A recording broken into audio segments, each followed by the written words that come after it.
Yeah.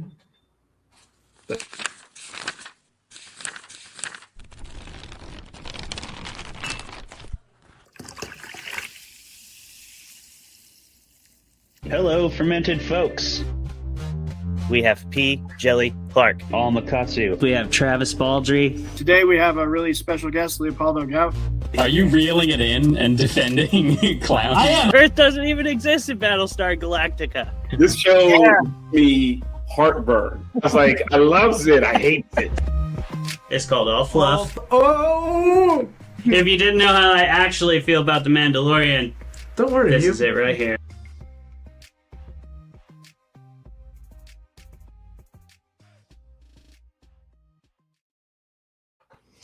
I'm very curious if Clayton is going to keep his Mandalorian hate in the season 5 intro video as we move on. I love it, though. I love that he started. You gotta wonder. You gotta wonder. Hello, Fermented folks, and welcome to another episode of Fermented Fiction. I am your temporary host once again, Travis Vermullen. Clayton will be back sometime. He's gone today, though, but we are joined today by amazing author and person Nathaniel Darkish. Welcome back to the show, Nathaniel. I'm glad to be back. And today we will be discussing the 4th book in the Hitchhikers Guide to the Galaxy series. So long and thanks for all the fish.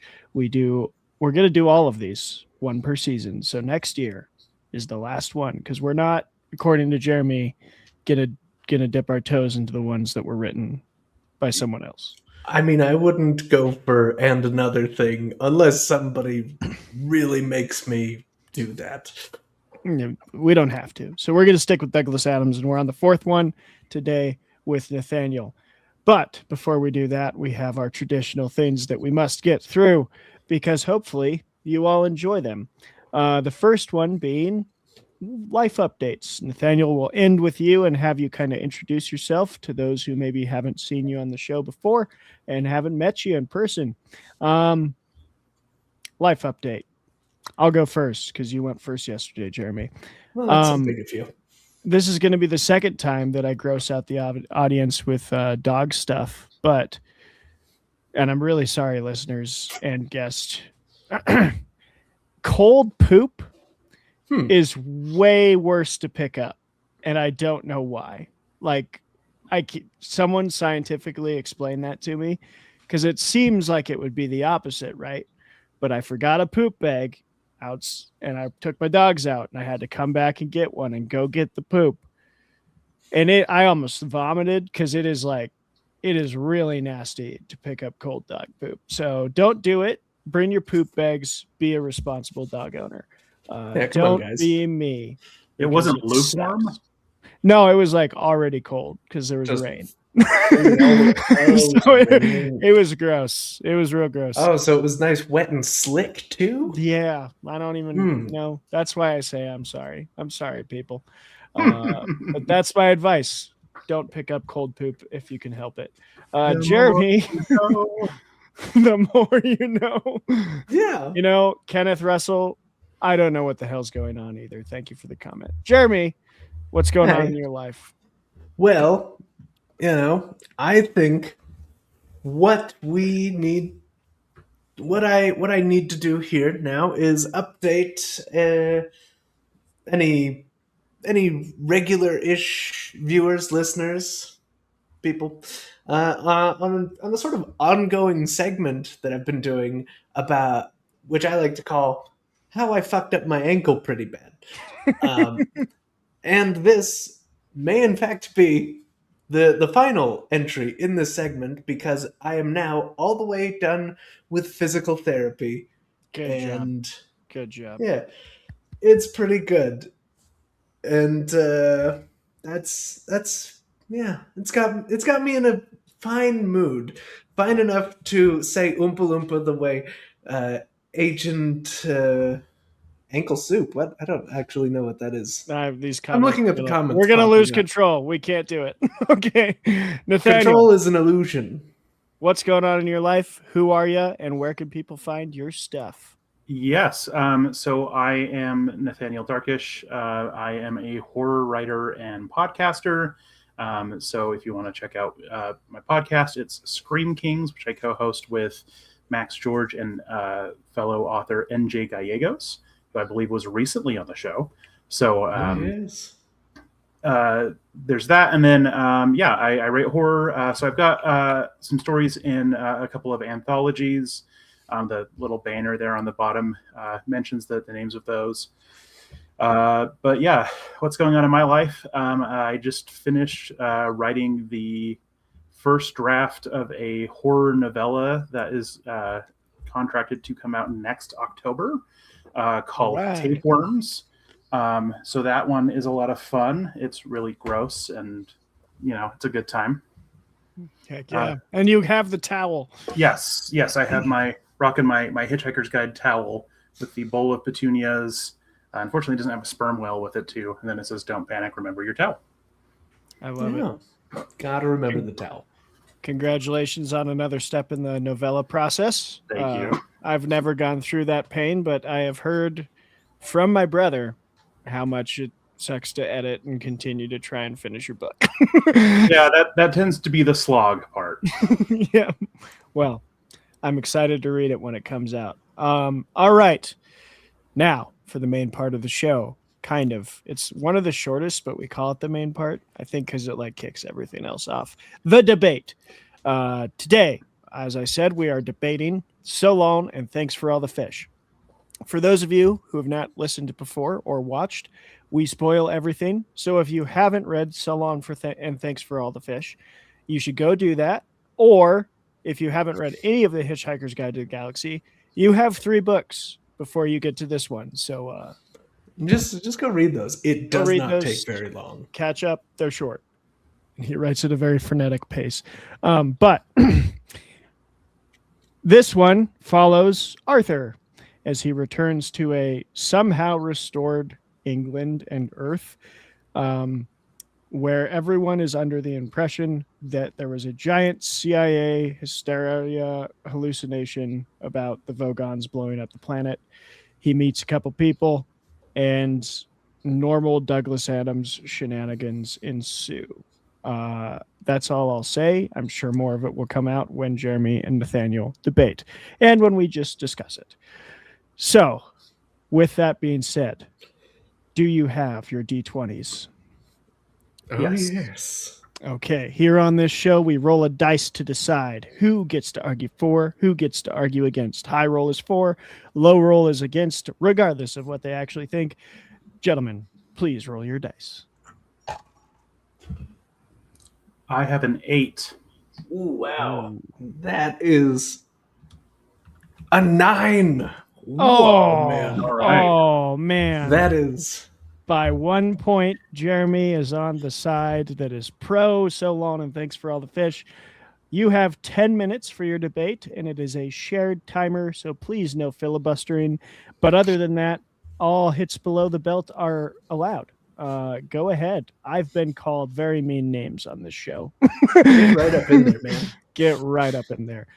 Your debate begins with Jeremy on the pro side in 3, 2, 1, begin.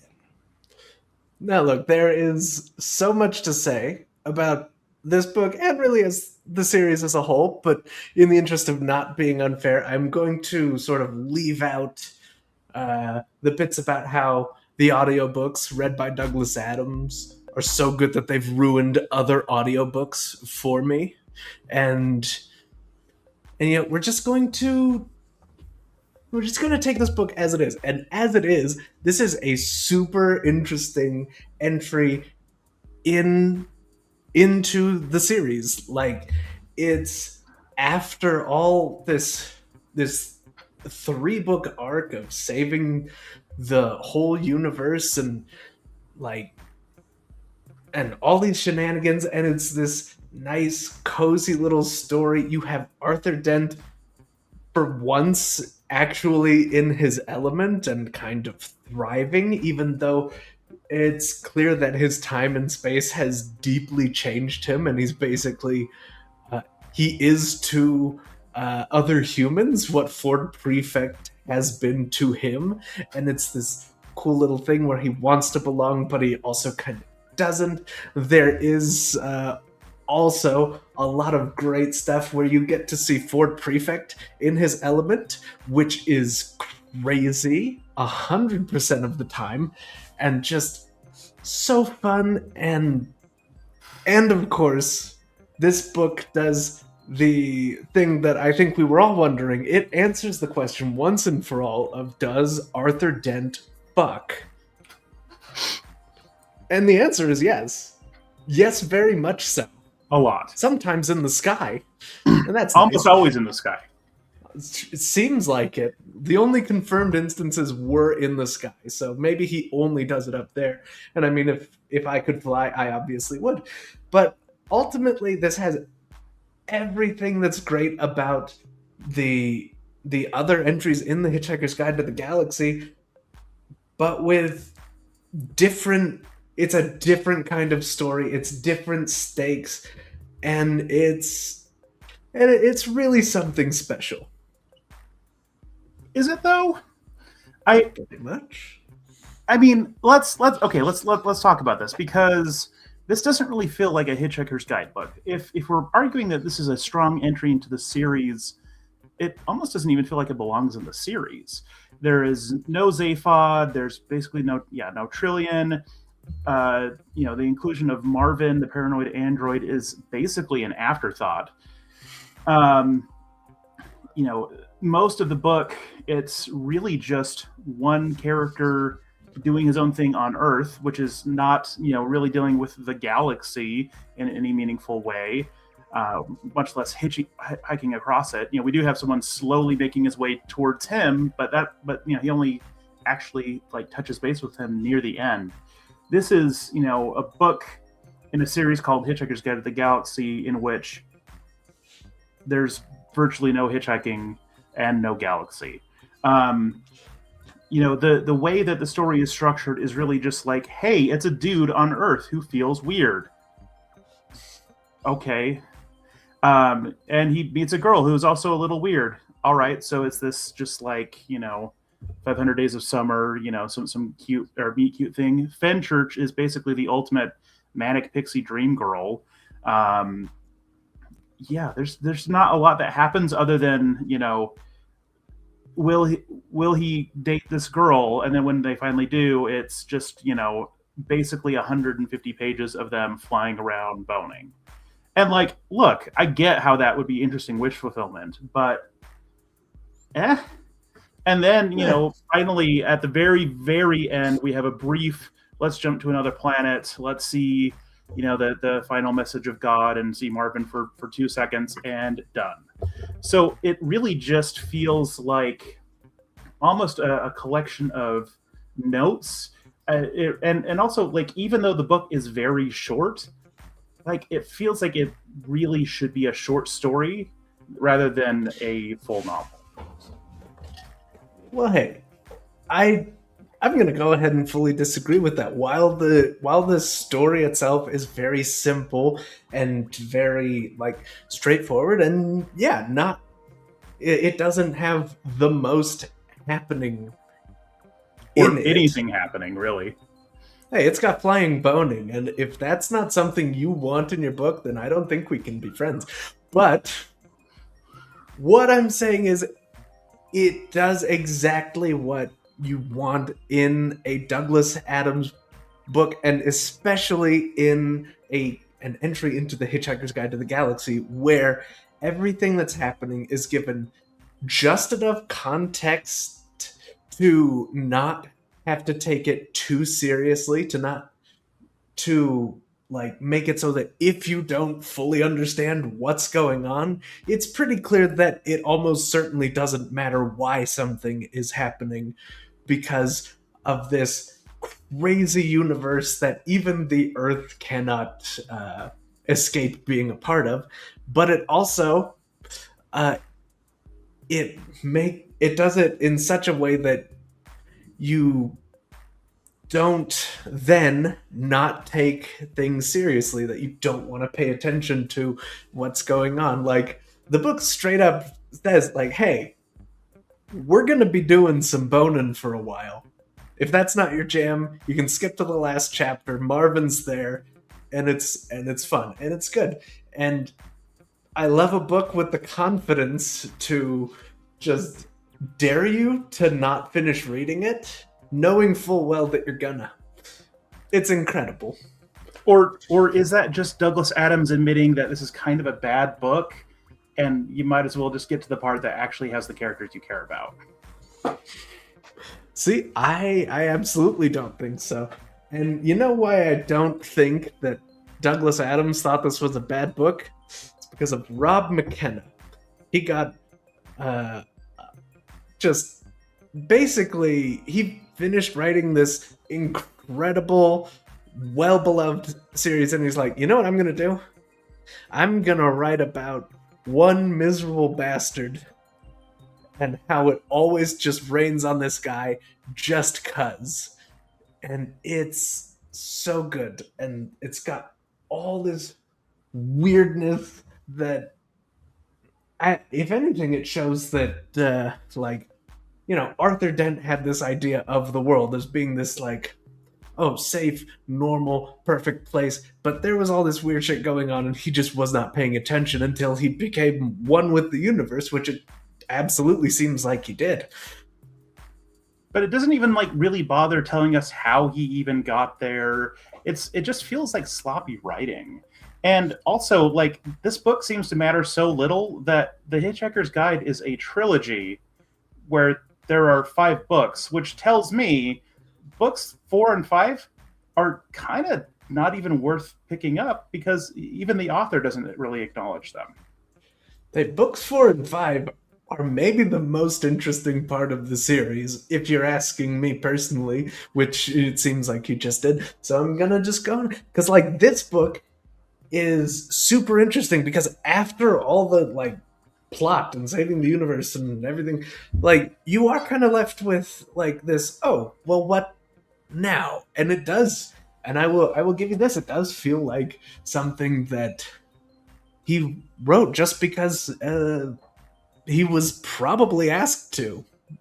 He was probably maybe obligated to write this and the next book, and in this book he gave everybody, and he concluded every single character's stories, including Marvin and Zaphod, Trillian, Ford, everyone in this book gets a happily ever after, and in the next book gets something totally different, which but is does it really incredible. count as a good, satisfying happily ever after if half of them are just a quick info dump? Oh well, yeah, Zaphod's off. He's happy now and has calmed down, and Trillian's doing her thing.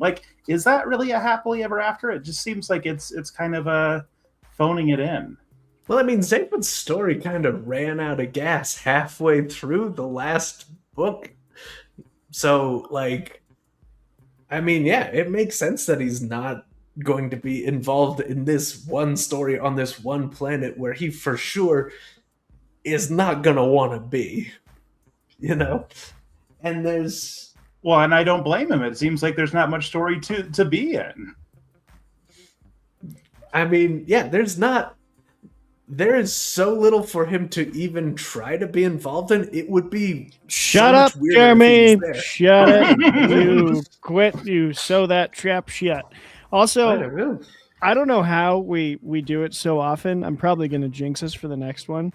But we somehow always end the 5 seconds on us, not on the guest. Go Fermented Fiction. It's us getting told to shut up. All right. Well done. Good debate. We're pros. Yeah, no, we're something. Well done, both of you. All right. I'm going to be a little unorthodox here, and I'm just going to say I don't know very many fun facts about this one. Oh, before we do that, though, we do have Drink of the Week, and I'm going to also be unconventional with this because we're going to end with Jeremy because he's got something real exciting to share. So I'll go first. I'm drinking Dry Hills Rye. Ooh. And a straight rye. It's a good... I'm usually not a rye fan. I'm more of a bourbon guy, but I've been coming around to rye because my wife loves rye. So I saw this one on the shelf, decided to try it, and it's pretty damn good. I'm enjoying it. Nathaniel, what do you got? So I am drinking nothing alcoholic because I'm Mormon and we don't do that, which always makes for fun when we hang out at conferences and stuff. I give out drink tickets. I think that's how I became friends with Clayton. Do it. Yeah. So I am drinking this. It is Brigham's Wasatch. Brew. Yeah, Brigham's Brew Peaches and Cream Soda. It says that it is peachy keen. It's quite tasty. Sounds exactly peachy keen. Yes, right. I just figured, repping the great state of Utah with Brigham's Brew. It's a great name too. Great name, Oh, Brigham's Brew. I love that. All right, Jeremy, you got something special. What did you bring? I'm going to put you on the big screen just for this.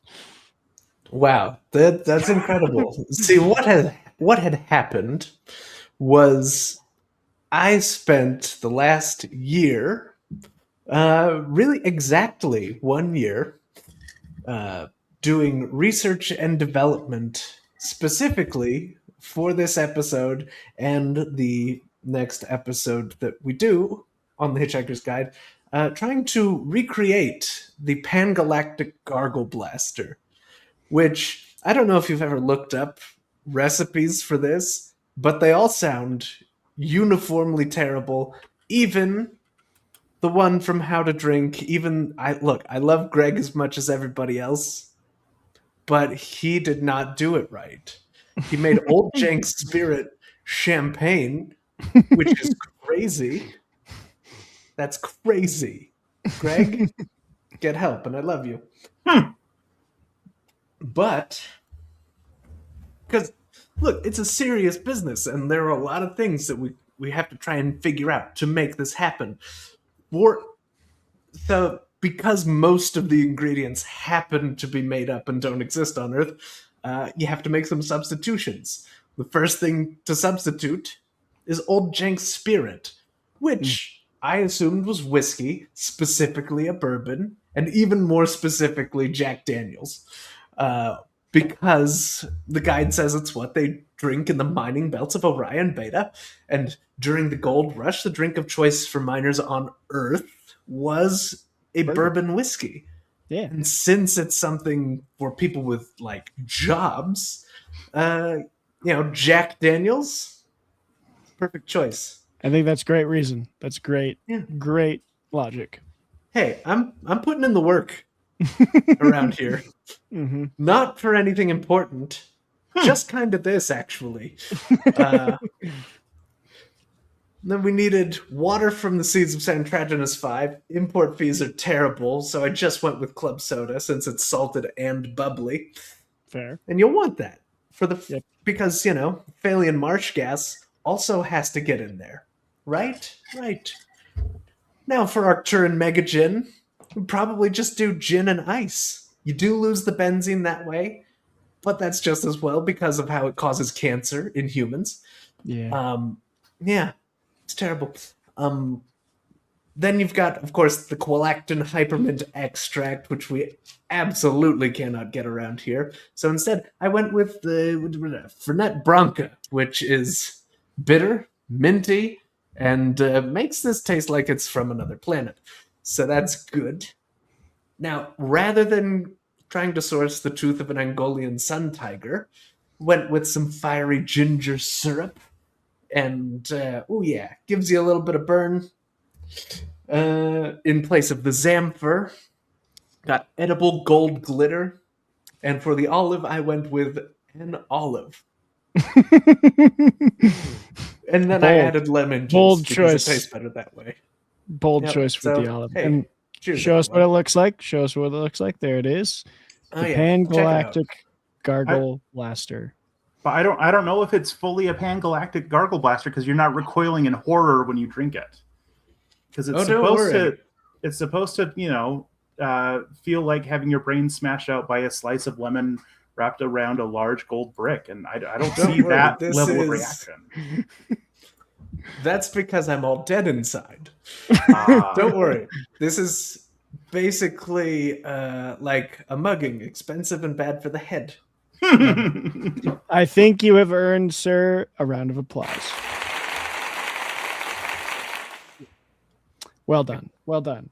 Jeremy has invented another version of the Pangalactic Gargoyle Blaster that he will say is the objectively correct one. Yes? It's the most objectively correct one. All right. Trivia is usually what we move on to next, but like I said, I am not the biggest Douglas Adams fan on the show. I love Douglas Adams, but there's some other people here that love Douglas Adams even more than I do. And so I'm just going to kind of outsource. Anybody got fun facts about Hitchhiker's Guide to the Galaxy that they would love to share with the audience? Well, I mean, the song "So Long and Thanks for All the Fish" is a bop. That's true. Yeah. As featured in the beginning one of the film. Incredible things to come out of that movie. Yes. I quite like the movie. I know it's a There's controversial a lot to love there. I have met people who do more than I thought I would, who thought that it actually does a decent job of like capturing the vibe of Adams. I'd have to rewatch it to figure out if I agree, because I think I watched it when I was like 13 and I hadn't read the book, and I was like, this is fun.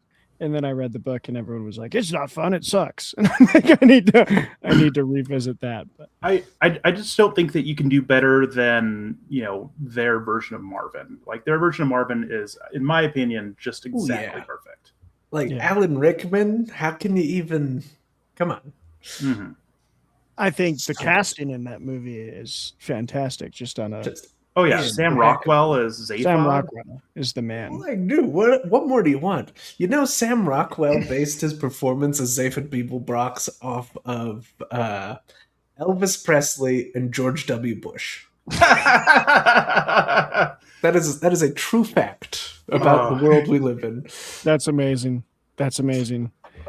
That's honestly, if you just told me like that's just actually his real personality, I would also 100% believe it, because that just seems like the energy he brings to most projects. Yeah, there's a whole compilation that's like on YouTube that's how to figuring out how to dance in every movie you're ever in, and it's just Sam Rockwell like doing a little jig in like every role he's ever been.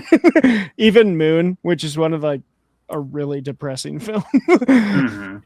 He gets a little that boy gonna dance. Yeah, that boy gonna dance for sure.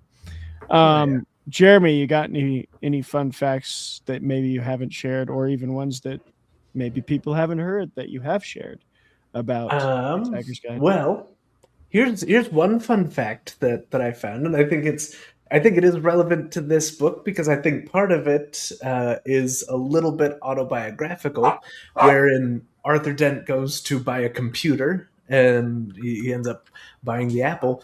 Fun fact, the first two people in England to own Apple computers were Douglas Adams and Stephen Fry. Oh, wow. Yeah. That's awesome. So that's like a thing. Huh? Yeah, and Stephen Fry, followed in Adams' footsteps with doing the revamp of the show that Adams created, Last Chance to See. Yes. So they were friends, I would assume. Mm-hmm. Yes, they were definitely friends. It's part of why Stephen Fry voices the guide in the movie, and why some of the most prolific versions of the audiobook are read by Stephen Fry. Even though I absolutely cannot listen to them. How old Douglas was Adams ruined me. How old was Douglas Adams when he passed? He was pretty young. 2001. He was not very old, and I'm not 49. Oh man, that's sad. Yeah. Yeah, because I would massive heart failure. That's what I was like thinking. I only thought of that. I'm not trying to just be sad for no reason. I only thought of that because I was like, Stephen Fry is not that old. And so I was like, oh, and they were friends, because Stephen Fry's got to only be in his at most 70s, right? He's 68. Yeah, I knew he was pretty young still. So I did not know Douglas Adams passed that soon. That's sad. Yeah, and he was like a health nut too. So in fact, he was like exercising and then just dropped dead. Crazy. I guess we all just need to follow the Churchill diet, and we'll make it to 88. No, nobody do that. Look it up. Don't. It is absolute insanity. There's actually, here's a fun fact, not related to Hitchhiker's Guide. There's a great YouTube. I wish I could remember the name, but if you just look up YouTube Winston Churchill diet, you'll see there's a whiskey channel that tried to do it. Oh, is it the Whiskey Tribe? Yeah, the Whiskey Tribe. They try and do the Churchill diet, and they make it to like what a nightmare. 3 o'clock before they're like, this is the worst experience of our lives. God's sake. Just suffering. All right. Well, any other fun facts? I know we kind of had a short section on that one today, but that's okay. We're going to get right to that conversation about the book. Yes. Have you ever covered the fun fact of the bring your towel around with you day that is in honor of Adams? I don't remember. Tell us. I don't Nathaniel. think we've done it yet. Okay, so for Hitchhiker's Guide, it is May 25th every year. Is the day that absolutely you must bring your towel to honor Adams.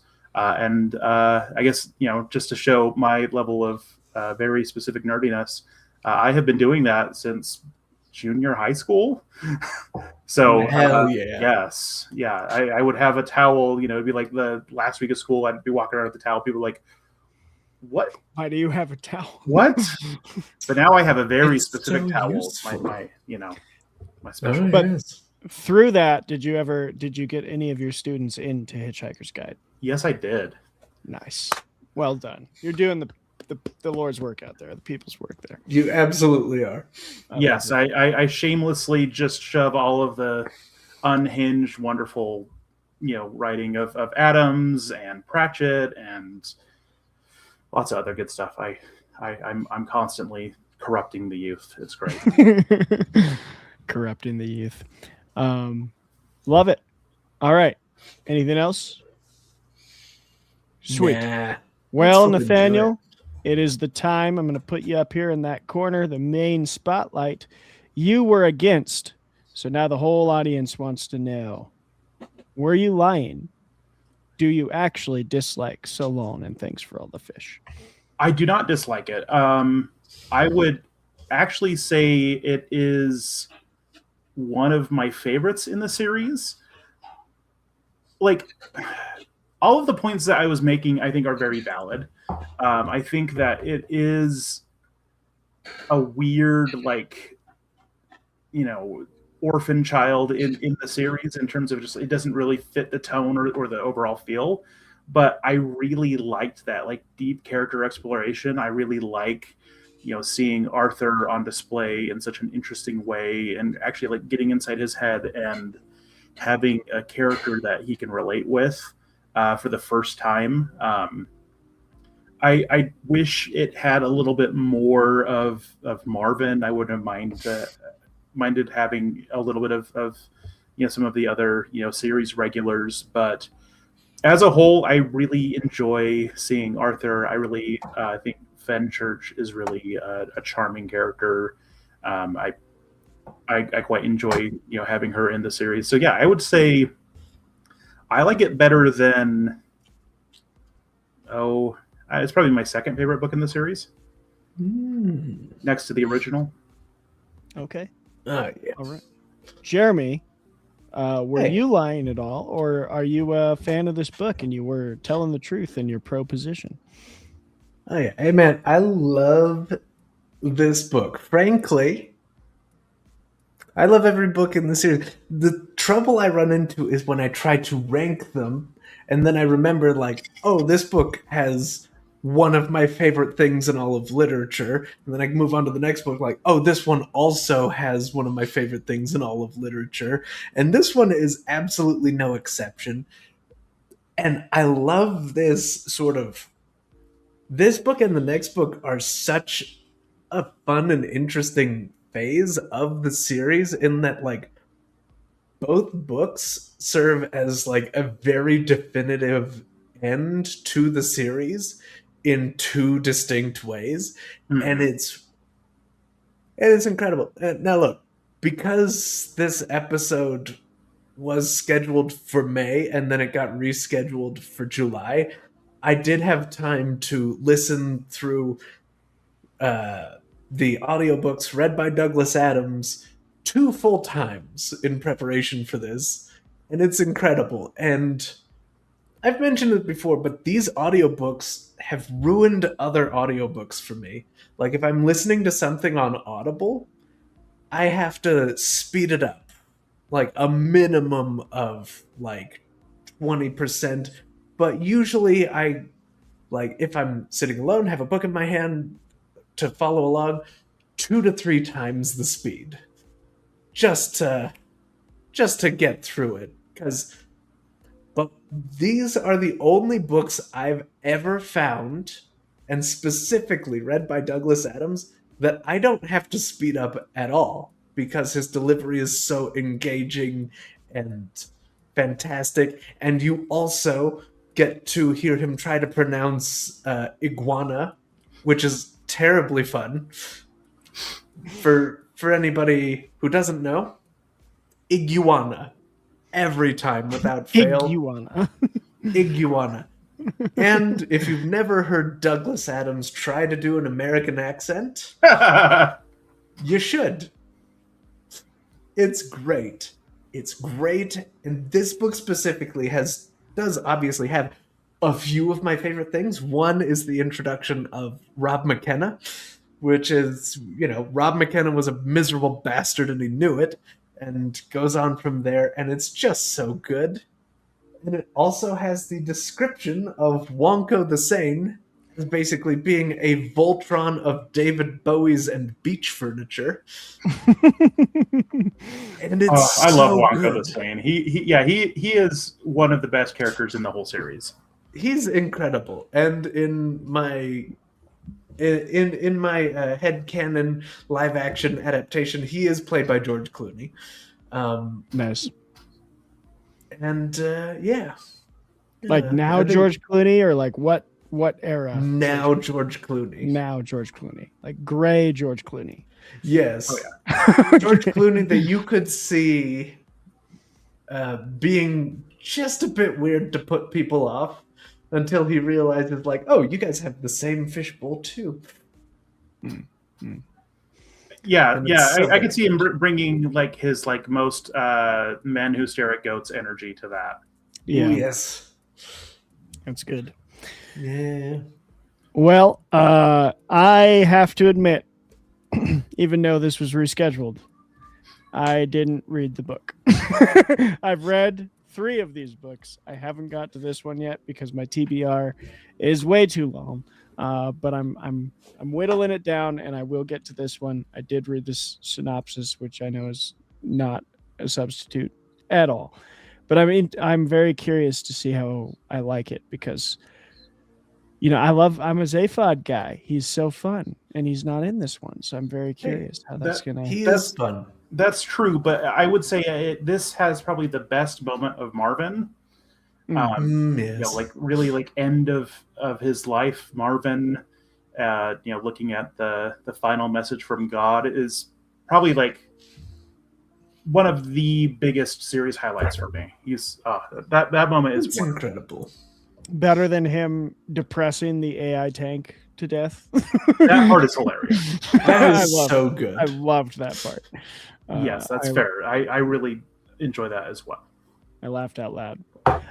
To your point about the audiobook, Jeremy, my wife is also an avid audiobooker. She listens when she's doing chores and everything. And after I read the first 2 and was like, this series is great, she put it on And like I got a text halfway through the day while I was at school that was just like, this guy has ADHD. Yes. I Like, was like, so bad. You can super tell. Okay. No, yeah, if you want to see something that really shows how intense his ADHD is, read the book of Last Chance to See, which is basically just him and a nature photographer going and seeing endangered animals all over the world, and just the way that he writes, especially about any time there's like bureaucracy slowing things down or anything like that, you can just feel his ADHD just like radiating from the page. Oh yeah. It is palpable. Nice. Everybody. Nice. Yes, for sure. Yeah, it definitely is no surprise that he was writing for TV with a bunch of Doctor Who stuff during this era and all that as well. So Is it so? There's Doctor Who episodes that are written by Douglas Adams. yes, Yes. Which And- doctor? oh gall, I want to. It's one of the. It's a doctor from like the 70s or 80s or something. Because I always It's- like finding those. I remember finding and I know there's a lot of controversy around him, but finding the Neil Gaiman Doctor Who episode and being like, yes, you can tell 1000% that this is a Neil Gaiman written episode. And, Sure, I yeah. don't know who else has, but I don't know. That terrible guy was a pretty good writer. Yeah. yep, Yeah.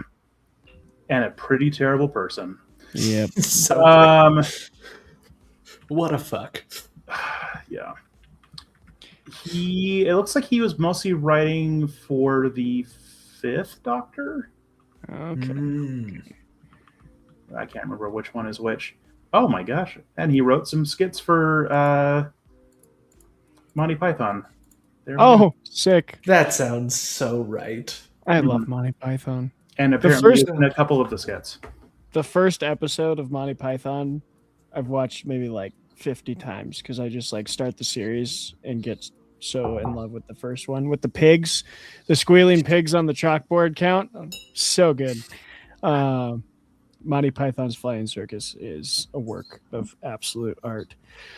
Well, before we go to break, 5-minute break to be exact, I want to give you two, homework. Yep. Sorry. Oh shit. Butchering me. Because this is kind of a first question when we come back from break. It's going to be a bit lengthy and in depth, but I think it's fitting for this book because, as Nathaniel mentioned, the Hitchhiker's Guide was like kind of a trilogy and then 2 extra books added at the end that seemed to be pretty well received by the fans, but they're definitely a different style. So I want to hear your defense for all 3 of these. This is the homework. And I know it's only 5 minutes of thought on this, but bear with me. Defense for duologies, trilogies, and then for like sagas or franchise kind of things. Like what makes each of those one of the way to go? All right. That's the homework while you're doing your biology break, 5 minutes. What is the best case for duologies, trilogies, and then multi-book franchise? And then You want At the end. examples? you can bring examples if you can. I'd love examples. It's not required. And then at the end, I'd love to know what your personal preference is for the 3, if you have one. I know sometimes it's like 2, but all right. We will all turn our cameras and microphones off. I will play a 5-minute season 4 preview video. And when we come back, we will answer that question and have a little discussion about Hitchhiker's Guide to the Galaxy. Thank you all for joining us. And thank you again, Nathaniel, for coming on and debating the book. We'll see you all in 5. Goodbye.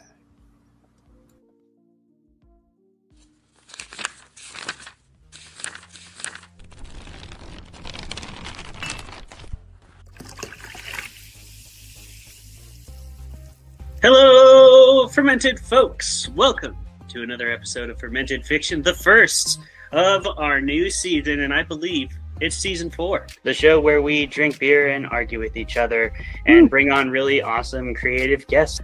if you'll permit me to go a little bit outside the box. Once upon a time, apparently, people used to sniff mummy remains, powdered mummy remains, like cocaine. So I think 3 lines of powdered mummy remains, if you can get to that as well, yeah, that'll get you right to really enjoy the movie, you know? Dave told us all about making a mead, and I talk shit about Tom Bombadil, as I am wont to do whenever people bring up Lord of the Rings. You would. You should. And then that's Everybody exactly what he freaking made. chill about Tom Bombadil, or I'll get unreasonably upset. So, in your assessment, what did you think of the everyone kind of paired off, or at least a number of people did, romantically? How'd you feel about that? Did that seem really forced and dumb to you, or? Tom Bombadil is a merry old fellow with his bright blue jacket and his boots are yellow. Right? His boots are yellow. Right. Imagine discovering mummy remains and oh my god, these ancient figures. Dude, what if we crushed this and snorted it, yo? I bet we'd get fucked up. Let's talk for a moment about the fucking all-star cast in this movie. We have Ewan McGregor slaughtering it the entire time, main character energy, top to bottom. You can't argue with it. Women want him, men want him, everybody wants Ewan McGregor. Okay? If you don't agree with that, you're lying to yourself. Apparently she had a backstory, but they cut it because she's very hard-nosed at the beginning. And then I will say another pro of this movie is their chemistry is hot. And I feel like if they didn't have that chemistry, I would have been ugh. Because she says at one point, she's like, oh, it's the apocalypse. What are we going to do? Fuck. And he's like, and then later when they are kissing, if they didn't have chemistry and if it was 2 lesser actors, I think it would have been an eye roll, felt cheesy, but you feel their bond. The Langoliers themselves were originally going to be portrayed by puppets, and I think maybe they should have. Maybe they should have. Dude, that's amazing. There's no maybe about that. And I wish that I could say that there was something greater happening here than the war diary of a broken man living as sort of this White Tower academic with all of his friends sitting inside the Eagle and Child drinking beer and pretending Magic Lion Jesus isn't really silly. Because, it is. If we can just all be very honest with each other. The Lord's work out there. Good job. I like to think that I am. Most people aren't big enough, but I am. I'm willing to step up. You know? Yeah. Dedicate that yeah, time. settle You're willing to dedicate that time. The time, the money, all of it. That was so painful. It's one of those painful things. Oh, that I've was done in my so life. good. That was so good. We've never been so savagely attacked by any author on their show. It's incredible.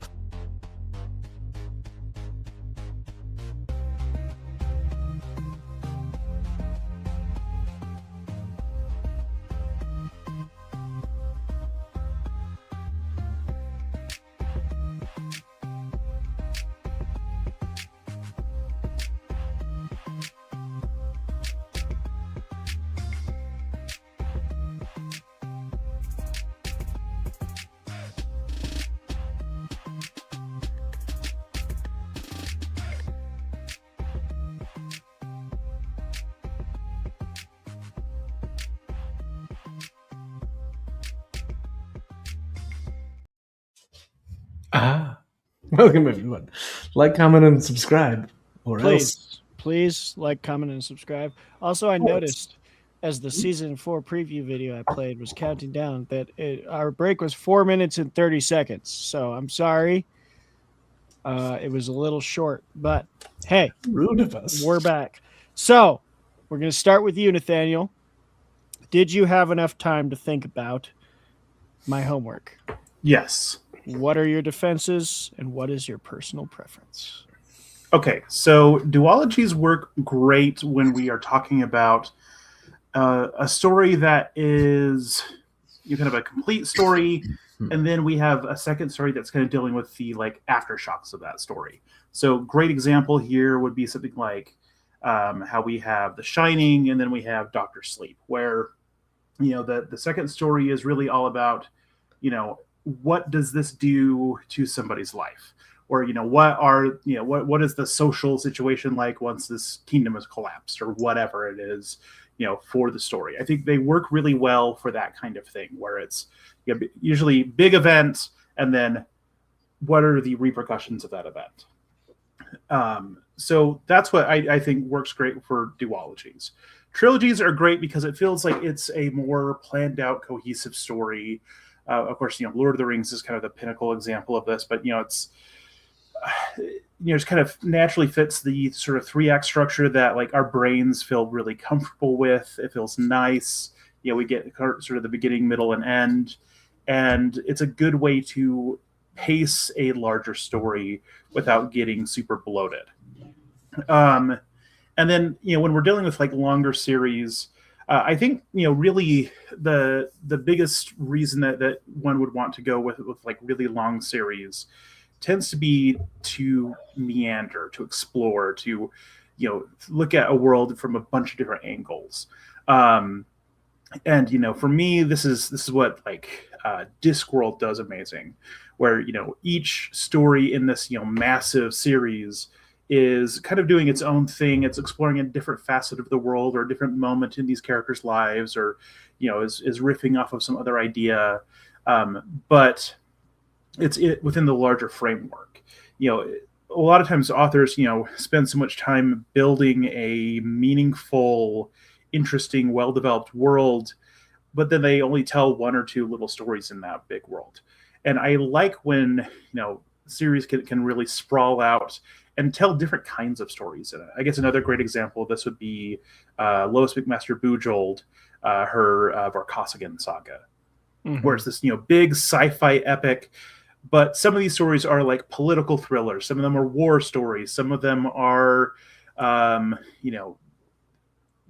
dealing with intrigue and spying, and other ones are just like romantic comedies. And it's this huge variety, and you get to know these characters well, and you get to know this universe well, because you get to see different moments in their lives. Because for characters, it isn't always all war all the time, or all thriller action. Like sometimes it's nice to see a character that you like settle down and have kids, and like fall in love and get into shenanigans. And so I think that's kind of ultimately what we have Adams doing with this series. Is he wrote the big story, and now he just like wants to just kind of explore some weird ideas in that universe with those last two. Play in the sandbox a little. That's interesting, because you mentioned Lord of the Rings, and that's always been what I've thought. I don't want them to ever make a TV show, because they tried the Rings of Power thing, and that was terrible. But I always thought, like, if they did, it would be the only. I don't think they could have done it in a movie. Done the like, what is it called, the Scouring of the Shire or whatever. That like last little bit, to me, is one of my favorite parts of the series. But I fully understand why Jackson cut it, because it's like you need so much time to do it right. But that seems like, to me, even though it's in a trilogy, it was cool to see like all the turmoil ends, but there's still this like fallout that we have to deal with. Great defenses. I'm curious, little follow-up before we get to Jeremy, of like, it almost sounds like Adams wrote like a 3-book, 1 book, and then this is like a duology kind of thing tacked on the end. Because the way you described that, of like, this is the fallout, or is this more of a sandbox exploration, or is it more of a, how did the saving the universe affect the characters, or is it both? I guess I think this first one is, so long thanks for all the fish, is the, what is it going to do to a person to experience all those crazy things. And then I think the 5th book, Mostly Harmless, is more of the, I don't know, we're just going to play with some weird ideas and see what happens. What if the Hitchhiker's Guide is sentient and all sorts of weird crap? So that's what I think he's doing there. But yeah, I think, with those original stories, even though I don't think necessarily planned them out, he felt like he kind of had a more complete arc, that we're kind of building off of ideas from one to another. Because I mean, it really did just start with him writing, a radio show, and just each week it was the new shenanigans of these characters, and that's ultimately what formed the first book. Yeah. Mm-hmm. All right, Jeremy, what did you think of the homework assignment? Do you have duology, trilogy, multi-book, franchise? What are your defenses? Well, look, I think what it comes down to is it's partly like what kind of story you're trying to tell, but ultimately it comes down to how much gas in the tank that particular story has. Like, not a lot of stories have enough in them to be a full trilogy or to go kind of beyond that. Like, I'll use this kind of as an example, whereas Avatar: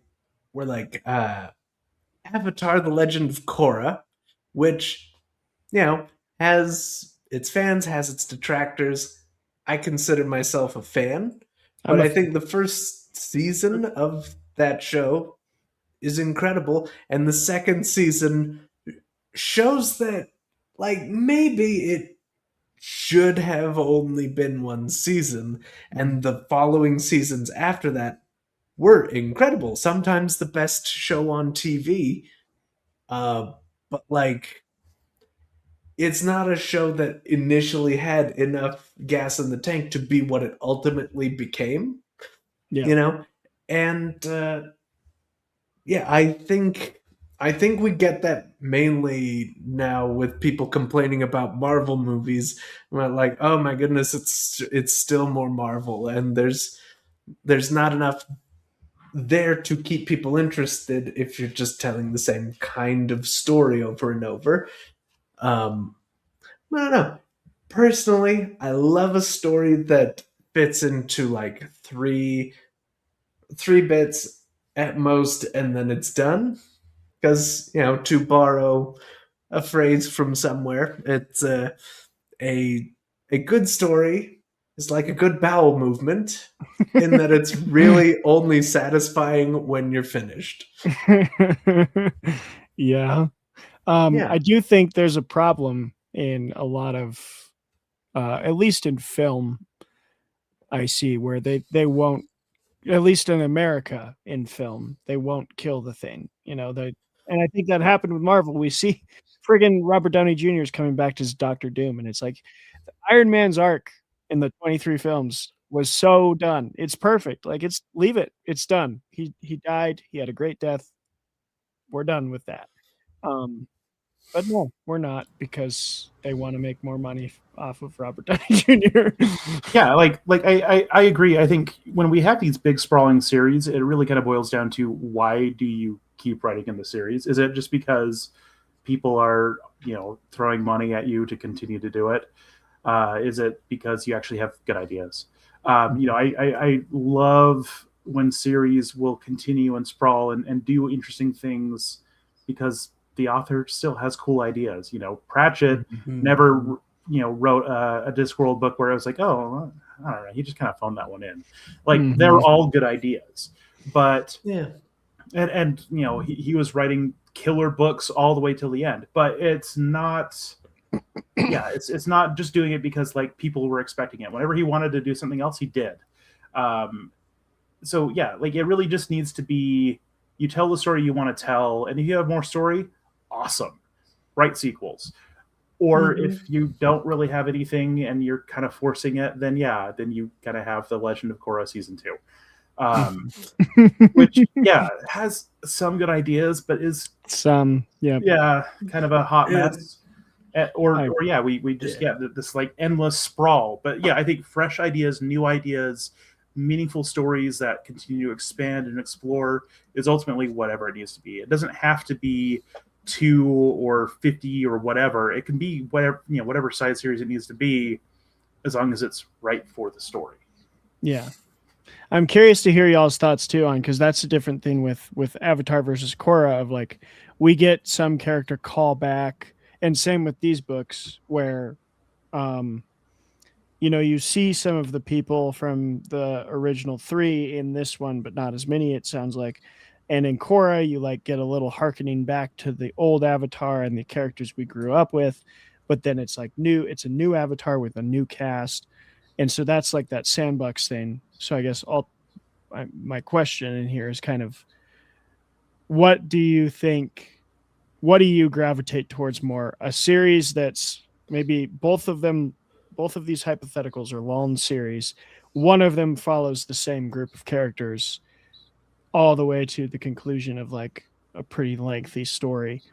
And the other one maybe is either singular books or just short little bursts of like sandbox play, kind of like Discworld, where you have your like death set, you have your, witches, you have the witches, Watch, you have where you get those different varieties. What do you gravitate towards there? Because I know, like, I'm thinking of Sanderson kind of does both, which is, and people seem to enjoy both the sandbox and the character follow. Yeah, I mean, I like when we have both things happening. Sometimes it is really satisfying to follow characters all the way through. I think at a certain length, or at a certain point with a lot of series, it starts being, how many times does this person have to deal with these kind of crazy things? Like, can they just like have a normal Tuesday ever? Especially like a lot of those like really lengthy like urban fantasy series or things like that. It's always some new bull crap with some new monster in town, and Harry Dresden has to go punch a new vampire or something. Yeah. I'm a sucker for Dresden Files, but you're 100% right. Yeah, and like with stories like that, like I can get burned out really quickly. I usually will enjoy the first 4 in a series like that, and then I go, I don't know, like I'll pick them up every once in a while. But for me, I think it really is just like, is there a big enough story that I'm coming back to these characters over and over again? Like Sanderson with his Stormlight Archive books, like, there's 5 books and there's going to be another 5 books in that series. And it's a really big, earth-shattering arc about what these people are dealing with. But then if you kind of, zoom out and look at the whole Cosmere that he's created, it's like, yeah, sometimes it's like a one-off book. And sometimes you have characters that pop back up. And sometimes you have a trilogy. And sometimes you have a little duology. And it's kind of whatever it needs to be for the story. And I tend to like those better because, yeah, I get really, like, I feel action fatigue for those characters. I just feel like, at a certain point, someone else has to save the world. Yep. Can't be Harry every single time. Jeremy? I mean, yeah, I just have to kind of totally agree with that. Like, much as I love following characters through a long story while the world's getting fleshed out and stuff, at a certain point, it just straight up stops making sense that these are the only people dealing with these problems, or I just stopped caring. See, as example, Supernatural, after they beat the actual devil. Yeah. Ignoring for a moment that they're like, hey, everybody step back. It's the Judeo-Christian devil, which means, this is bad. This is bad news. They didn't have to be the super devil afterwards. Yeah, no. Then they were like, let's scramble and try and think of a villain that's worse than Satan himself. Just literally Satan. Yes. Lucifer 2, Electric Boogaloo. Electric Boogaloo. Lucifer 2, a little too Lucifer. I have another follow-up on this one because this really branched off for me. And I've asked this on the show before, and I've had a discussion with Clayton about it. But speaking of Dresden, and I know we've gotten a little away from Douglas Adams, but we'll come back. Speaking of Dresden, I'm very curious at y'all's opinions on how long is, and I don't think there's any right answer to this, but like how long is too long to wait to up the stakes? Because that's the conversation I've had with Clayton is he thinks there's not really any stakes in Dresden. And he's correct for 14 books. And then in the like 15th book, those stakes get upped hardcore. But at that point I was like, okay, I'm a avid fan, but if I'm trying to convince somebody to like continue with the series who wants like stakes and real death consequences, it's a little hard sell when you're like, don't worry, by book 15, it gets real. So I guess my question would be, like, are stakes something you have to just elevate right away, or do you think there is a little level of like building the relationships with the character and playing around with it for a bit, and then kind of coming in with those real consequential things? Yeah, that's my question. I think that the real consequential things need to be on the table pretty early on. The place that my brain went is X-Files. I'm watching that with my wife, and we have kind of like the main story arc that's dealing with like the real big repercussions, and then it's like the Monster of the Week episodes. And I like that we can have both, but sometimes if there are too many Monster of the Week episodes in a row before I get anything that actually like really matters again, I like get bored. And so I think it's like a tricky balancing act. And I think, waiting until book 15 is definitely not the way to do it for most series. I think, a lot of times you have to at least have a promise that things are going to get more meaningful, or more, that the stakes are going to go somewhere from near the beginning. We can have some time to introduce the characters, but really any like basic story structure, is going to have the introduction of the stakes once we get to know the characters. Otherwise, it's just playtime. It feels like nothing matters if we don't have something else on the table. And I feel like so often what series do is just show us that the worst thing that can happen is death, and that's boring. Yeah. Like if the worst thing that can happen is just that a character dies, okay, but I know that there's another gazillion in the series, so clearly that isn't that big of a threat.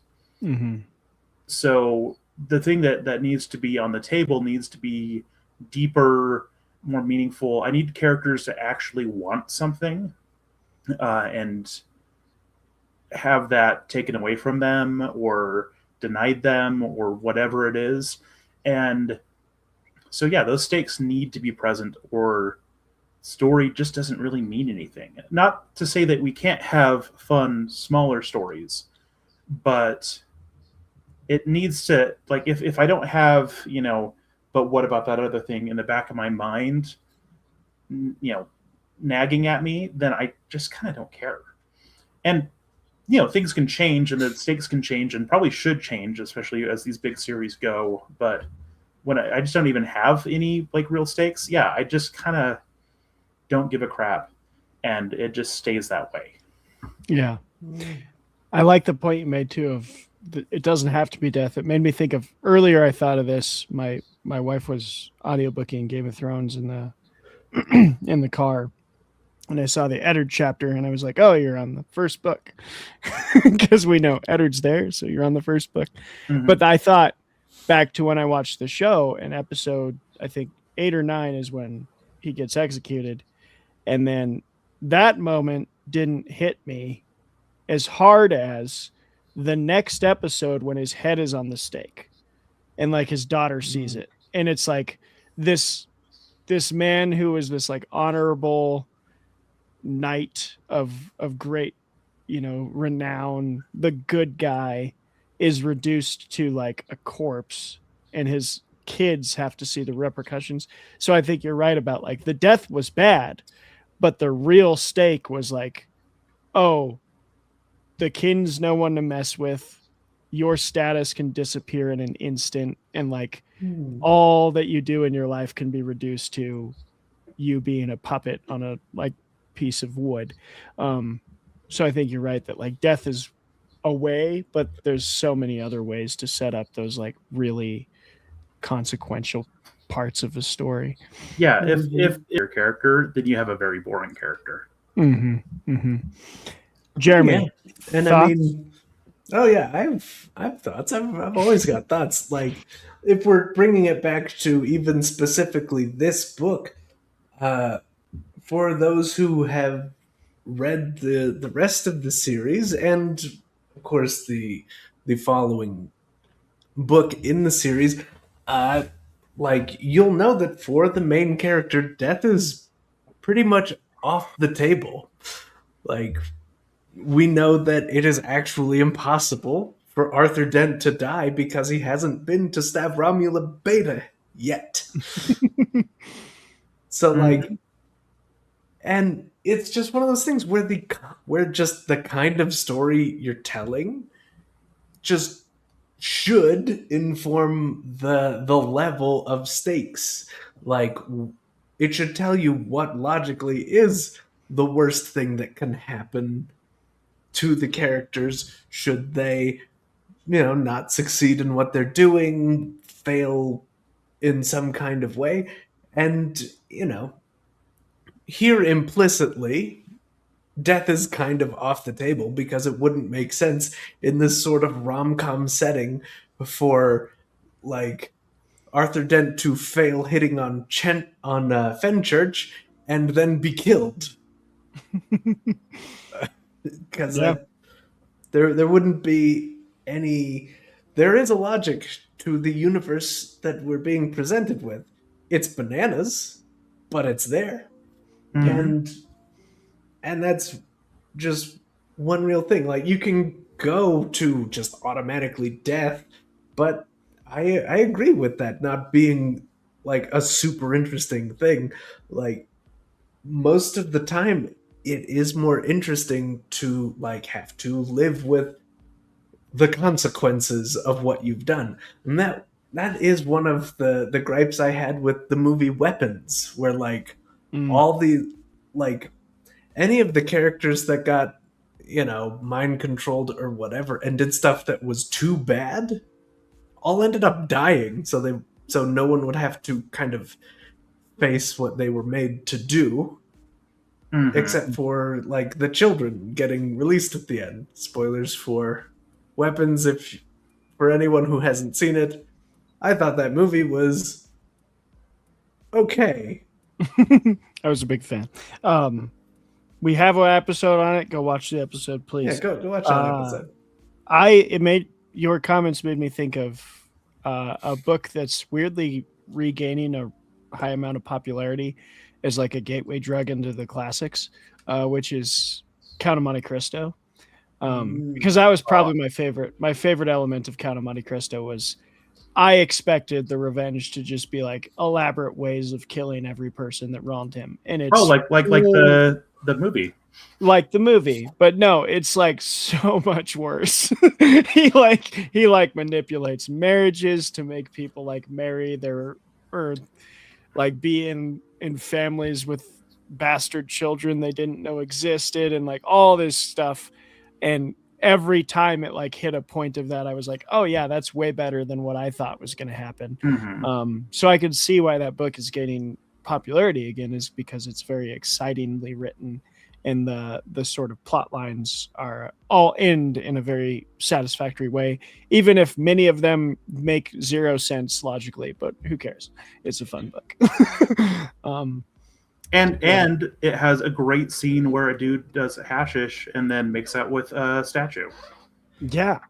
Who doesn't love that? What more do you need? Don't read the abridged version. Read the 800-page unabridged, or no, it's like 1,200-page. Yeah, 1,200. Unabridged tome. I highly recommend. Okay. Though you will start to feel the weight of him getting paid by the word as it goes on. Definitely.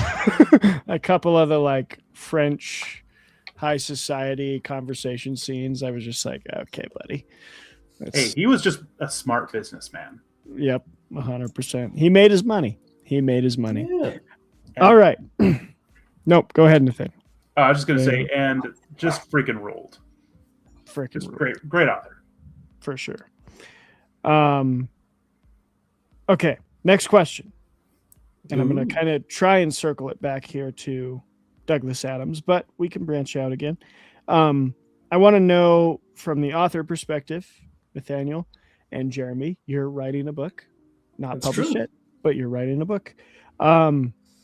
He doesn't technically kill his darlings, but Adams wrote a book that is lacking at least 2 of the characters many people came to his stories for, and I'm sure that was difficult as a writer, but also sounds like the right choice from the 2 of you who've read it. Have you ever experienced that? So what do you think of how Adams did it, of focusing the story like very specifically on Arthur? And then have you ever experienced having to like kill your darlings in a sense of having a character that you were pretty glued to, that you know has to go, but it's kind of hard to maybe do it? Man, okay. So I haven't had to like totally cut any characters, thankfully, that I was attached to. I thankfully have realized early on enough when I have a character that doesn't really belong in a story, or it doesn't belong in the next story or whatever. I usually figure it out early enough that I can just shove stuff off to the side, make some notes, and then that turns into a story, some other story later. And that's always the great thing about killing your darlings, is that you don't actually have to kill them. You can just hide them in a different document and bring them back to life in a new and interesting way.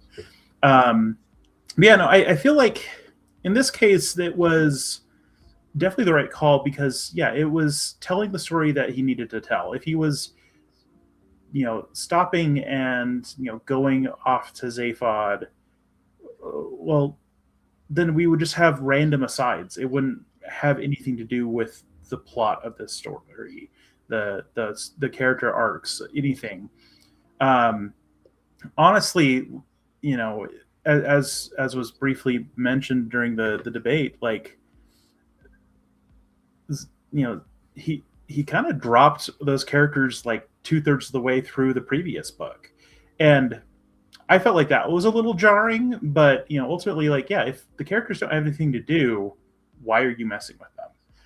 Or if a scene isn't going anywhere, if a plot line isn't going anywhere, it's better to prune it and tell the story that you need to tell than it is to hold on to it because it's fun to play with that character.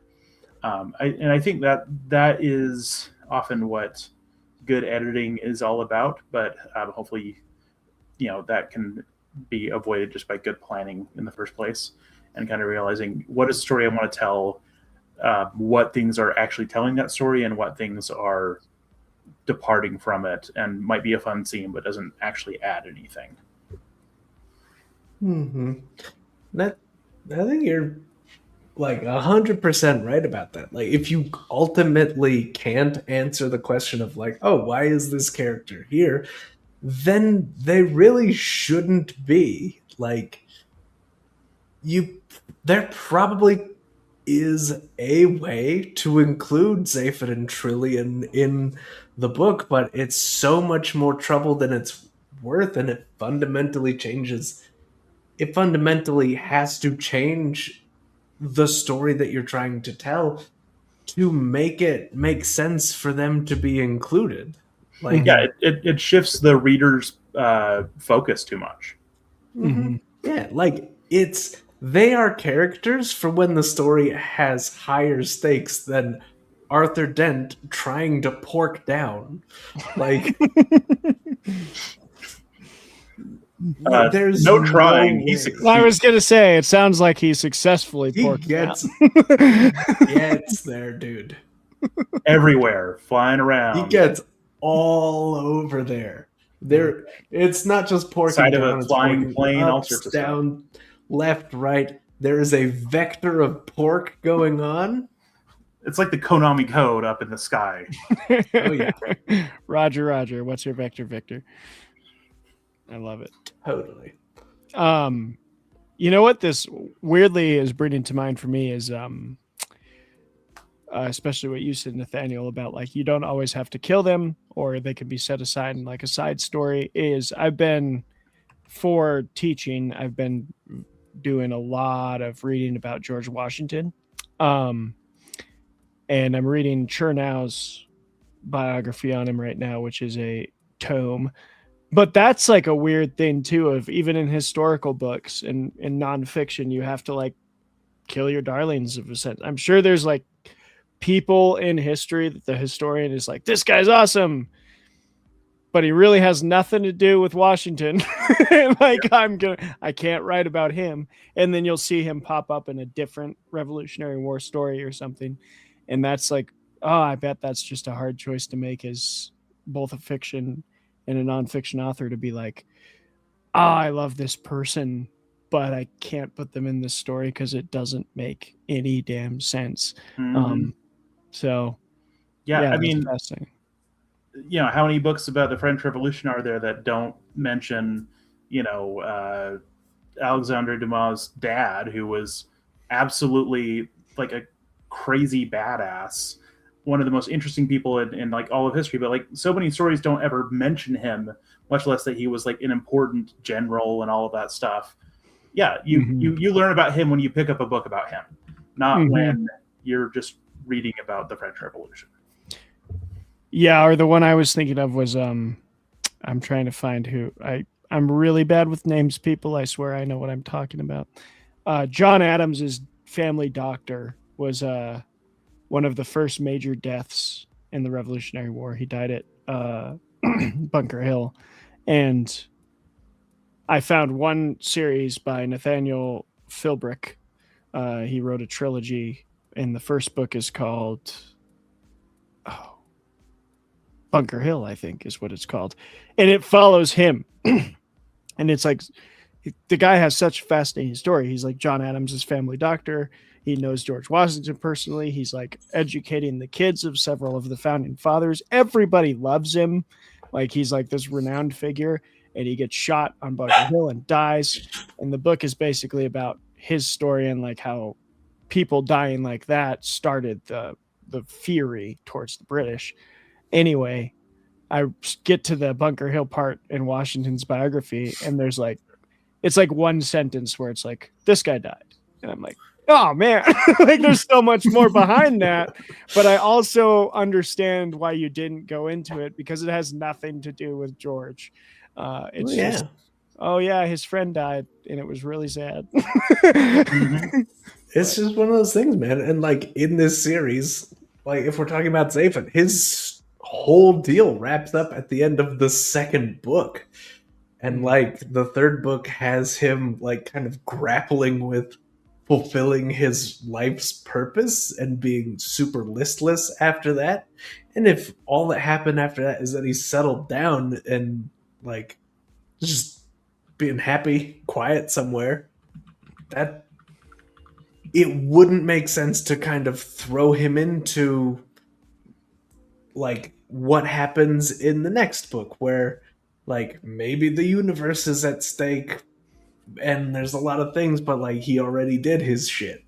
Yeah, you can only steal so many hearts of gold before, you know, you run out of things to do. Yep. There's probably only so many of those, yeah. The guy's name is Joseph Warren. Okay. I looked it up. I found it. Dr. Joseph Warren. Really interesting story if you're into it. If you make it into history, it's because you badassed your way there. Exactly. All right. I got a couple more questions, 2 to be specific. This one kind of branches off our last one. I just wrote for my note on the question, info dumps and Easter eggs. I'm kind of curious to hear opinions on, it sounds like a couple in this book of like little Easter egg or like small little scenes of characters showing up, like we just talked about, who aren't part of the main plot, but we get a little bit of like, oh, they lived happily ever after. Where do you think that has a place in stories like this, or in large arching world building type of stories? Do you like when characters show up in this Easter egg capacity? Do you find it distracting? Are there any examples you can think of where it's done well or poorly? I'm very curious about that, because I've seen it in film and in books, and even Marvel. I think we've mentioned this on the show before, but like early Marvel literally used them to gauge interest. They would like put Easter eggs in the movies, and then they'd scour the internet, and if people had noticed the Easter egg, they'd be like, "Oh, okay, start writing that movie because people want to That's how see." we that got the scene." Infinity Saga. We got the Infinity Saga, so like it's been used a lot, even if people haven't noticed it. And I'm curious what y'all think about those little tiny snippets of like legacy characters entering into a story. I really like it for the most part. Like the person who probably does this the most flagrantly is Stephen King. Like all of his books have little Easter eggs from all of his other stuff, especially if they tie into the Dark Tower. But even if it doesn't tie into the Dark Tower, whatever, man. He's just gonna make little nods and references. And like I like doing that in my own writing. Like I love having little characters, little nods, little references without it being, derailing the story. I think if it's a thing that the fans can go, oh, this is delightful. Oh, this thing I love is connected to this other thing I love. That's great. If I can then still focus on the story. But I think when it's done poorly, it's when it derails a scene, when it's just like, the camera stops and there's a character posing and it's like, all right, yes, we know that this is an Easter egg, and then it moves on and everyone goes, what was that little bit about? So if it's sprinkled in, if it's like salt. If it's put in there, it can enhance the dish. If you put too much, oof, way too much salt. And so like that's kind of the thing.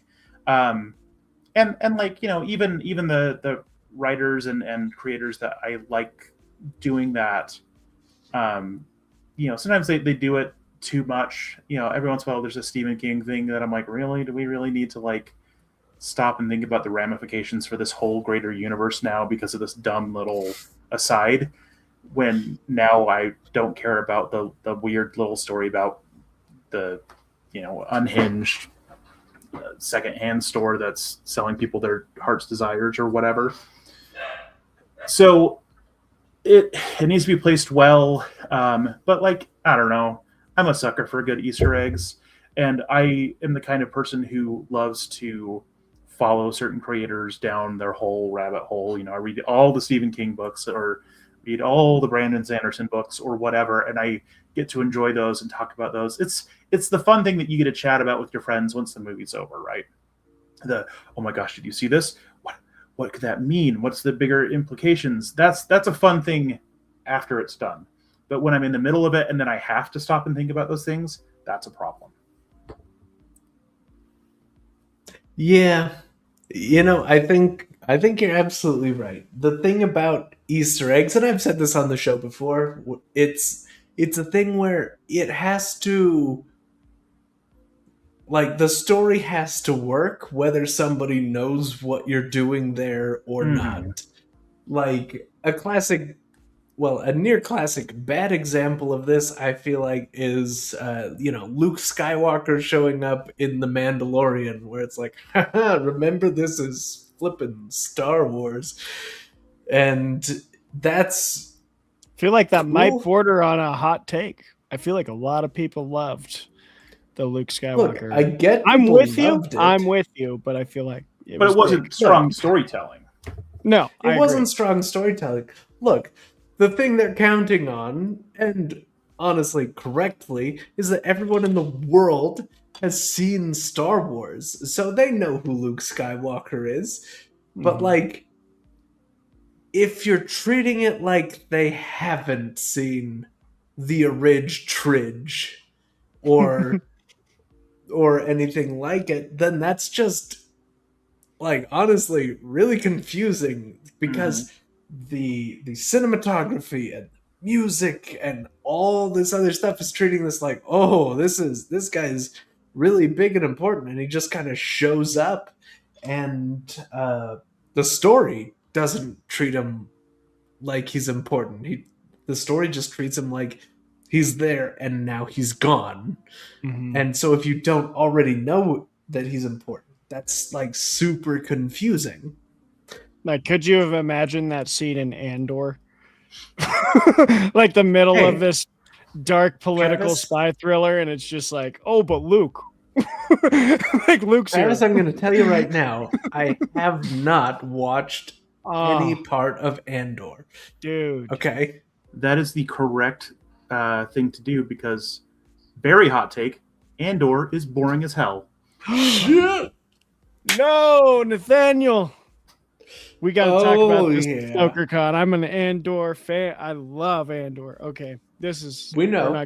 We're not going to take this on the tangent. And I say that as a person who loved Rogue One.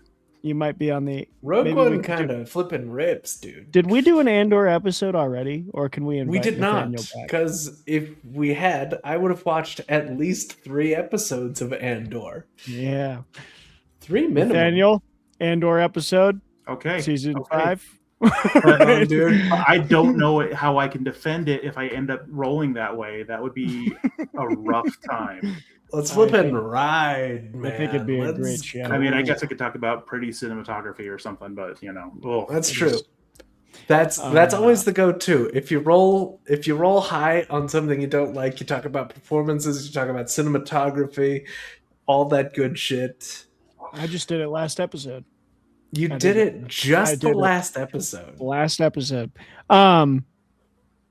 Did I interrupt you though, Jeremy, with my Andor thing? Do you have more to say, or can I end us with my pretentious question of the week?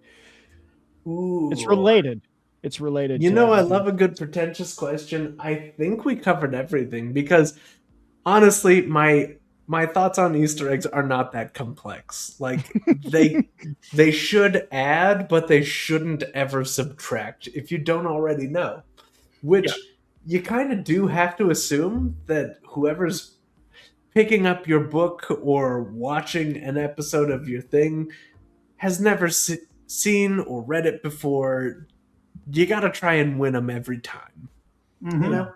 Yeah, and like I think Brandon Sanderson is the ultimate example of doing that well because, especially the first couple of books I read by him, I had no idea that there were these references to other books, and then I learned as I read those other books, and then I went, oh, and then I was all excited, and then I wanted to revisit. If it makes me want to revisit the thing, perfect. Or if it makes you enjoy going down a wiki article and looking at all the Silent Hill streets are named after horror authors, I love it. But when it's like, oh, I don't know what's going on now, that's a problem. Mm-hmm. Yeah, and I assume C.S. Humble is really good at this because I've read exactly one of his books and it was excellent. And I'm told there are great references to his other books in that book that I did read. That's probably how you do it. I think one of my favorite is in the Aeneid, and I've mentioned this line a bunch. Is I just have to. I'm going to nerd out a little bit here because this Absolutely is the crowd to do it too. In the Aeneid, there's a scene. Nerds, yes. There's a scene where they're like the Aeneas's army is in this like fort, and they're fighting the Romans. And this one Roman soldier, again, I'm terrible with names, who's like the most badass of the whole army of Romans. Why not? Native Romans gets into the fort, and they're like, "Oh, we can take this guy now because it's all of us against just him." And he starts like slaughtering them. And the line he says, and I don't know it specifically, but it's something along the lines of like, "Send word to your Aeneas that a new Achilles has like walked upon the soil." And it's like, oh, that's like a great Easter egg of like, he's just slaughtering these guys. And they're like, oh yeah, we just faced one of these before. So there's my nerd out thing to set up my pretentious question of the week, which is very related to this. God, I love a pretentious question. Thank you, Jeremy. I would love to get y'all's opinions on, oh no, it happened. Give me a second. It'll come back. I had it perfectly You can worded. flip and do it, man. And then I nerded out about Aeneid. and I lost the wording that I had. It's hard. You shouldn't nerd out without a sufficiently sturdy hat to keep your ideas from flying out of your head. I know. Oh, okay. I think I got it. I would love to hear your opinion on this whole idea of sort of the J.J. Abrams accusation of the member berries all the time, of like using legacy characters as means to simply try and garner attention. Specifically, the pretentious part of it is I've read a lot of critical articles recently about how it's not really a lesson that Hollywood will learn. Like they can't get it through their head that like it's not that we just want to see the legacy characters. We want to see good stories and occasionally glance at like a thing that we recognize. So I guess a question in here, and I also more just want to hear your opinion on that subject as a whole, is like, do you think they will ever learn? Will we keep getting this constant cranking out of like IP things for the sake of like, oh, maybe it'll make us money, even though it keeps failing, especially this year. Mandalorian and Grogu did terrible. Supergirl did terrible. Like the things that have done good this year have been independent, very unique stories. Will that message get through or no? And also, what do you think about that kind of like, why do we keep seeing this like, oh, I'm just going to dump an IP thing on you and hope that you come because you want to see Baby Yoda? It's very simple. The decisions that are being made by people who are money people and not creatives. They do not understand story, and they frankly don't give a crap about any of that. These are decisions that are made purely financially. Now, if occasionally we have a person who's a money person and a creative person, or a money person who actually listens to the creative people, and that's when we have good explorations of or good utilization of these IPs. But for the most part, at the end of the day, Hollywood is run by people who have the money, and they are business people. They are not creatives. They got into this because it makes them money. And so the people who are passionate, who are trying to tell a story, have to often bend their awesome thing to fit within the terrible framework of the money people, because the money people get to call the shots. If you got the dollars, then you get to call the shots. And so that's why this happens. And unless suddenly creatives start making wildly large amounts of money and taking all of that from the people who are the ones currently holding it, that's not going to change. Yeah. Now, did I hear correctly that Douglas Adams wanted to conclude after 3 books, or was he told by publisher, like, what's the story behind these two that are kind of separated? Is there any money people trying to force him to write behind the scenes things?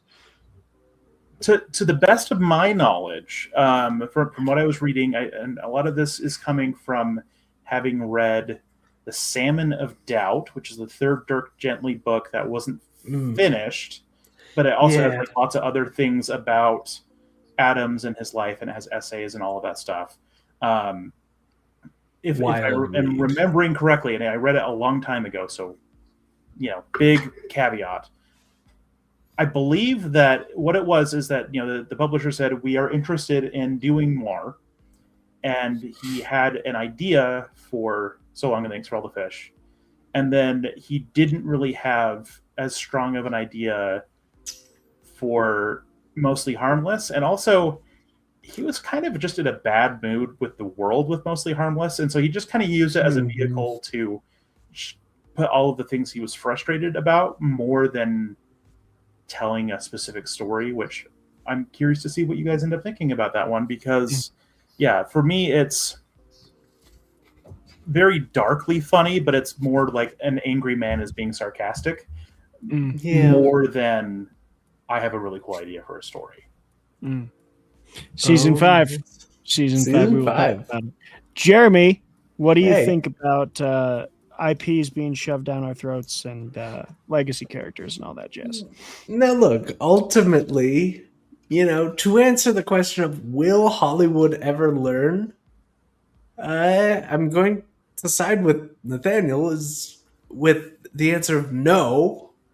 They're not built to. Like, they have a marketing team, and if anybody has ever had a corporate job, like, they know how bad the marketing team is.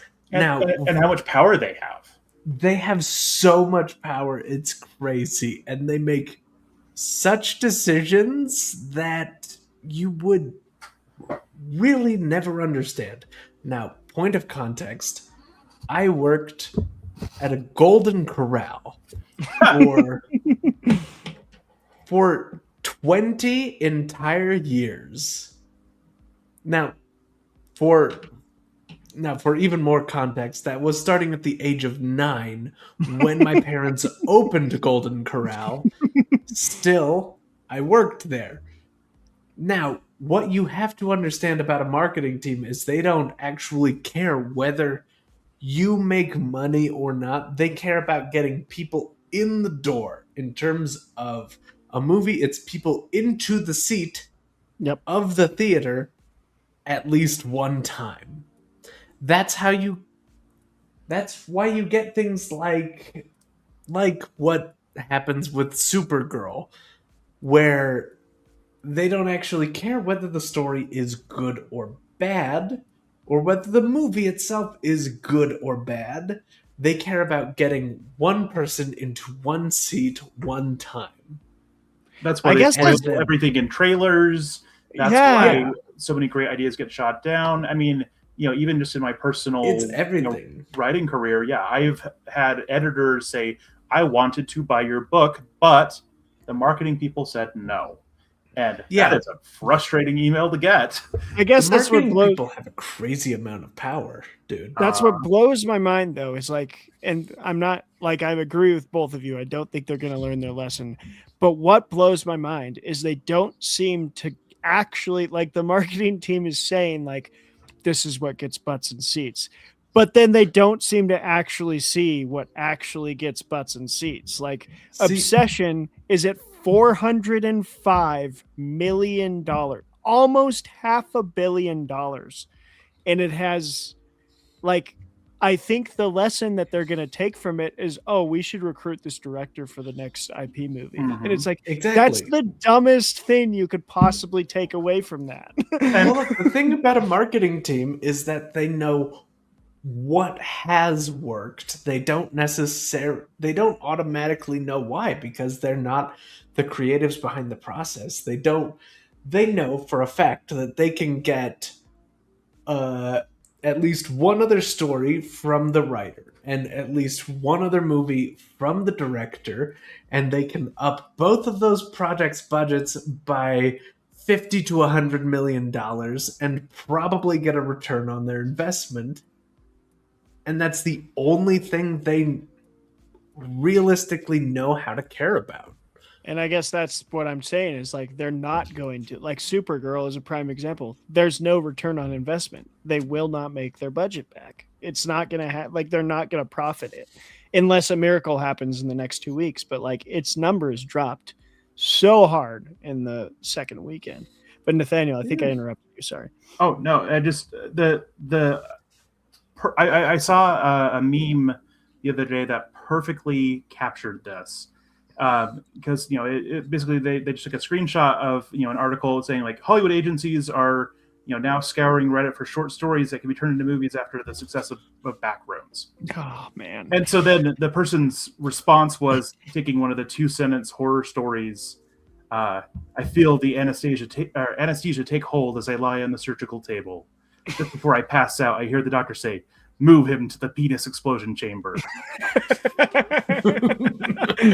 So, clearly, like, they always learn the wrong lessons, and we as the consumers know it, and the creatives know it, and it's just, we the only thing we can do is laugh at it, or and enjoy the good things when they do come. It reminds me of the only thing to do. You just gotta laugh at the chaos of an inexplicable universe. Yeah, Cheers, which I think everyone. Adams was all about. Mhm. It reminds me of and I know there was more to it than just this, but like I didn't read much into it, but I saw a headline that was like, new Cracker Barrel's new marketing team is taking away the knickknacks, and I was like, have they ever been to a Cracker Barrel and like hung out with the people who eat at Cracker Barrel? Because that's the whole point of Cracker Barrel. Like, you can't take away the Travis, knickknacks. they've at most been to the Cracker Barrel in Las Vegas. I assume there is one, and it's nothing like any Cracker Barrel in the rest of the United States of America. Well, I'll tell you what, you don't go for the food. Okay. Go for that weird game with the teas. Yeah. The tea game, and to like look through the store and be like, oh, that's funny. Maybe I should buy one of those. And then you don't, and you leave. but like that's why you're there.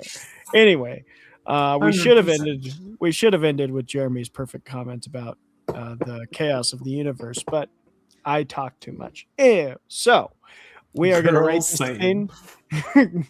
We are going to rate this thing. Our rating system is actually, I'm going to put Jeremy back because you're going to go first. Our rating system is entirely arbitrary and nonsensical. It is how many drinks does it take to fully enjoy. So long, and thanks for all the fish. We're going to end with you, Nathaniel, so that you can once again tell everybody who you are and where to find you. Or substances of choice. It doesn't have to be alcoholic beverages. It can be non-alcoholic beverages, alcoholic beverages, or some people have offered drugs. Jeremy, how many substances of choice does it take to fully enjoy So Long and Thanks for All the Fish? Now, to fully enjoy So Long and Thanks for All the Fish, I think you need to take the advice of Wonka the Sane and make sure that your mind is like that of a child. You need to be willing to fully accept what you're seeing, and just go with it. Now, obviously, there is an answer to this, and I think it's clear from the writing that we have observed or listened to, or both, from Douglas Adams. So what you'll want to do is you'll want to start by having a drink spill roughly the size of a nation's defense budget. Okay. And I think that'll get you exactly right. Which nation makes a really big difference? Hey, there's dealer's US choice, and there's my guy. Everybody else. That's true. Yeah. Hey, I'm from the United States. That's the only defense budget that matters to me. That's a lot of booze. All right. That's so much. So many digits on that receipt. Yep. It's crazy. My rating is, and listen, I haven't read this book, but I've read 3 Douglas Adams books, and I imagine the vibes are similar and immaculate. And I'm going to say snorted Adderall. Man had ADHD up the wazoo. So just get yourself right. I'm not encouraging snorting drugs on the show at all, but do that. Okay, Nathaniel. I'll take a similar take and go with pour a 5-hour energy into your favorite energy drink and chug that to really get the full experience of feeling like you're fully as ADHD as Adams. That would be my recommendation. And then where I can be found. So I'm all over social media. Most things it's at NJ Darkish. I have the podcast Scream Kings. Check us out anywhere fine podcasts are listened to. And you can check out my writing just by searching for my name in a couple of anthologies. One called Witching Time of Night. Another is Dread Mondays. I'm going to be in another one called Blood in the Sandstone that's coming out in October, and Doom Scroll also in October. So yeah, dealer's choice. Just pick up any of those and then read Tapeworms when it comes out next year. Fantastic. Yes. Thank you, Nathaniel, for joining us for another discussion of Douglas Adams. We've got one more of these in season 5, and then we will have to move on to a different consistent author, I guess. But we always enjoy talking about the Hitchhiker's Guide because they are such fun books. We could go Dirk Gently if we wanted to. You should, because they're unhinged and wonderful. How many So of those good. are there? 3. 3. Okay. Maybe we'll go Yeah, Dirk Gently. dude. I'm down. There's thank also you all a Hulu series, which is pretty great. Oh, yeah. All right. Max How Landis recent? did it. How recent is it? Like 5 years ago? Something like that, yeah. Right. It has Pre-COVID. Elijah Wood. He is amazing. Elijah Wood is right there, man. Elijah Wood is fantastic. I love that he went from Frodo to just like any crazy role he could possibly get. Same with Harry Potter. Daniel Radcliffe. Daniel Radcliffe has been in Honestly, hey, side note, Daniel Radcliffe is my choice for a live action Arthur Dent if we do one. He does want tea. Right? I can see it. I can see it. Live action Ford Prefect, either Robert Pattinson or I can't remember his name, but he was... Yes, Robert Pattinson, of course. Or... I can't remember his name, but he was in the Umbrella Academy and he was in Misfits, and he is so good. Mm-hmm. Yes. Okay, you gotta round it off. If we get, what about Zaphod? Sam Rockwell Zaphod? again. Okay. Sam Rockwell again. Maybe, but also second head Harry Styles. I love it. All Whoever plays the first head, it doesn't matter. Doesn't matter. Sam Rockwell again. Yeah. Perfect. Well, thank you all for joining us. This has been Fermented Fiction. We're your usual doofuses, and I think Clayton should be back soon if you all are tired of my hosting. Goodbye.